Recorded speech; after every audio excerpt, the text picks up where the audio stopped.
Hello दोस्तों, अस्सलामुअलैकुम। आज मैं आप लोगों को बताना चाह रहा हूँ कि मेरा नाम अब्दुल गफ्फार है और मैं जब इंटरमीडिएट क्लास को पास किया, मतलब 12वीं क्लास को पास किया, तभी से शिक्षण लाइन में लग गया। पढ़ाने का काम तभी से मैं शुरू कर दिया। कुछ ट्यूशन पढ़ाता था और यह कंडीशन क्यों हुई, ऐसा क्यों मैं कर रहा था, इसके पीछे की वजह ये थी कि मेरे घर की माली हालत बहुत अच्छी नहीं थी। मेरे पिताजी शुद्ध किसान थे और मेरे पिताजी शुद्ध किसान हैं जो खेती बाड़ी करते हैं। और आज के 20-25 साल के पहले की बात है कि जब मैं बता रहा हूँ कि इंटरमीडिएट क्लास में सन 1997 में पास किया हूँ। 97 के पहले जो घरेलू हालत थी वो ये था कि कुछ 10 रुपये की भी ज़रूरत होती थी तो हम लोग अपने घरों से कुछ गल्ला लेके जाते थे, चावल लेके जाते थे, गेहूं लेके जाते थे, उसको बेचते थे। फिर हमारे घर का खर्च चलता था। सरफ लाना है तो अनाज लेके जाओ, बेच के सरफ लाओ।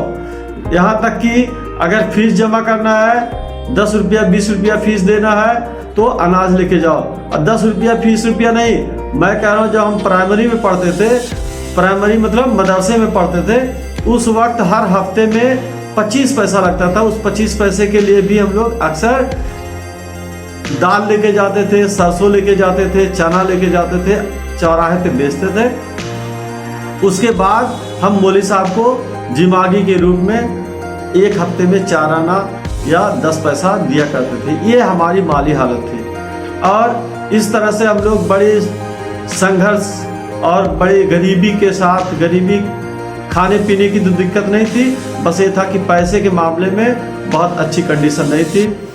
संघर्ष करते रहे। जब मैं 12वीं क्लास पास कर लिया, उसके बाद से मैं ट्यूशन पढ़ाना शुरू किया और ट्यूशन पढ़ाने के साथ ही साथ मैं बीए कर रहा था और साथ ही साथ ट्यूशन पढ़ा रहा था और कुछ स्कूल में भी मैं पढ़ाना शुरू कर दिया और बीए की क्लास रेगुलर नहीं लेता था। इस तरह से मेरी पढ़ाई का खर्च मेरे ट्यूशन से और उस स्कूल से निकलता था और सिर्फ पढ़ाई का ही नहीं बल्कि घरेलू भी छोटे मोटे खर्च मैं संभालना शुरू कर दिया। और इसी तरह से मैं पढ़ता रहा और पढ़ाता रहा और बीए किया जनता वैदिक महाविद्यालय मेहदावल से। उसके बाद फिर एमए के लिए मैं गोरखपुर दीनदयाल उपाध्याय यूनिवर्सिटी से किया हूँ और एमए करने के बाद फिर प्राइवेट स्कूल में पढ़ाना शुरू कर दिया और जम के पढ़ा रहा था। ठीक ठाक सब कुछ ठीक ठाक चल रहा था। इसी दौरान एक वांट आया उर्दू पीटीसी का, उसमें मैं फॉर्म भरा और मेरा सिलेक्शन हो गया। प्रेजेंट टाइम में मैं प्राइमरी स्कूल नंदौर में हेडमास्टर हूँ। मैं आपको यह बताना चाह रहा हूँ कि सन 1997 से आज तक मेरा पढ़ाने का सिलसिला लगातार चलता रहा। मैं लोगों को, बच्चों को पढ़ाता रहा और इस बीच पढ़ाने के दौरान बहुत सारे उतार चढ़ाव को मैं देखा। बच्चों को किस तरह से हैंडल किया जाता है ये सारी चीज़ें सीखा और ये भी देखा कि जो बच्चे बहुत ज़िद्दी किस्म के होते हैं, बहुत कमज़ोर किस्म के होते हैं, बहुत पढ़ने में तेज होते हैं, उन सारे बच्चों को किस तरह से हम उनके विषय को समझाएं, किस तरह से पढ़ाएं। और यह मैं सन 1997 का मतलब हुआ करीब 27 साल तक मुझे हो गया कि 27 साल से मैं पढ़ाने का काम करता आ रहा हूँ। और इस 27 साल में मैं हजारों बच्चे ऐसे हैं जिनको मैं पढ़ा चुका हूँ। पढ़ने के बाद हजारों बच्चे ऐसे हैं जो नौकरियां भी कर रहे हैं। मतलब ये हुआ कि बहुत सारे ऐसे बच्चे हैं जो मेरे पढ़ाए हुए हैं और सरकारी नौकरी कर रहे हैं, कुछ प्राइवेट नौकरियां कर रहे हैं, कुछ बिजनेस कर रहे हैं और अच्छी लाइफ स्टाइल जी रहे हैं। कुछ ऐसे भी हैं जो खेती किसानी कर रहे हैं, मजदूरी कर रहे हैं। इस तरह से भी लोग हैं। आपको कुल मिला जुला के कहने का मतलब ये हुआ कि बच्चों को पढ़ाने का एक अच्छा खासा एक्सपीरियंस मेरे पास है, एक अच्छा खासा अनुभव है और उसी अनुभव को लेकर के मैं जिस स्कूल में पढ़ाता हूँ वहाँ का भी बहुत बढ़िया रिस्पांस रहा, बहुत अच्छा रिजल्ट रहा और वहाँ भी जो बच्चे हैं, अभिभावक हैं, मेरे पढ़ाने से बेहद खुश नज़र आते हैं।